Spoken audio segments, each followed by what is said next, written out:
Сәлем бәріне, бүгін 8-ші сыныптың 6-да 1 және 6-2 есептерін шығаратын боламыз.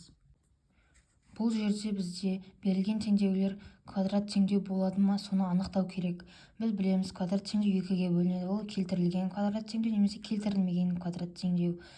Енді осы екі формулаға қарап, біз осыны анықтауымыз керек. Ең біріншісі бізде болады. Себебі бұл жерде бізде асы бар және x квадраты бар. Яғни, міне мына жерде ең бастысы бізде а мен x квадраты болу. Яғни болады деген сөз. Келесі, мұнда бізде болмайды. Себебі бұл жерде бізде куб болып тұр, а мына жерде бізде квадрат болу керек.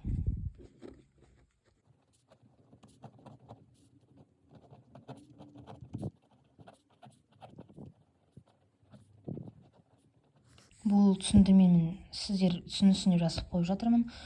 Негізінде жазбай қоюға да болады. Келесі, үшіншісінде болады, себебі формулаға келіп тұр. Төртіншісінде болмайды. Себебі мына жерде бізде x-тің үстінде квадрат жоқ.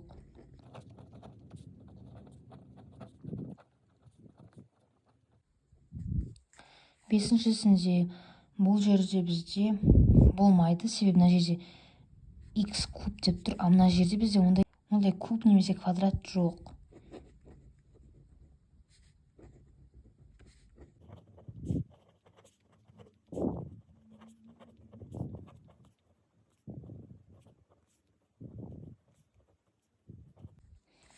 Алтыншысында бұл жерде болады, себебі формулаға келіп тұр, бірақ бұл бізде толымсыз квадрат теңдеу, себебі бұл жерде бізде b 0-ге тең болып тұр.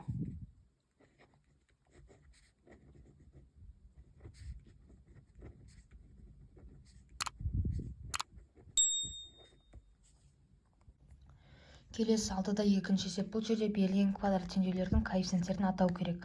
Яғни біріншісі бізде а ол бірінші коэффициент, б бізде екінші коэффициент және де с бізде ол бос мүше болып табылады. Соларды біз табуымыз керек.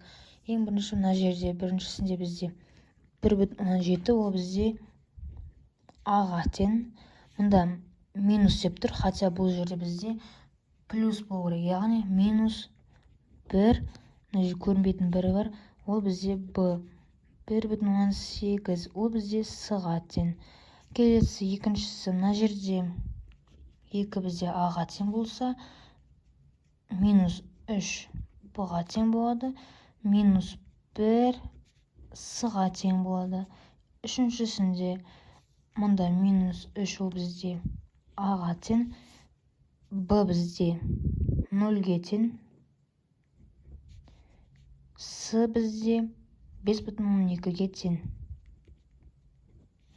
Неге мынау 0-ге тең болады? Себебі b мұнда жоқ. Яғни b болса, оның қасында бір сан және де x болу керек еді. Мұнда x квадрат, басқа ондай жерде жоқ. x бар, айнымалы жоқ. Келесі төртіншісі, мына жерде бізде а минус 1-ге тең болса, b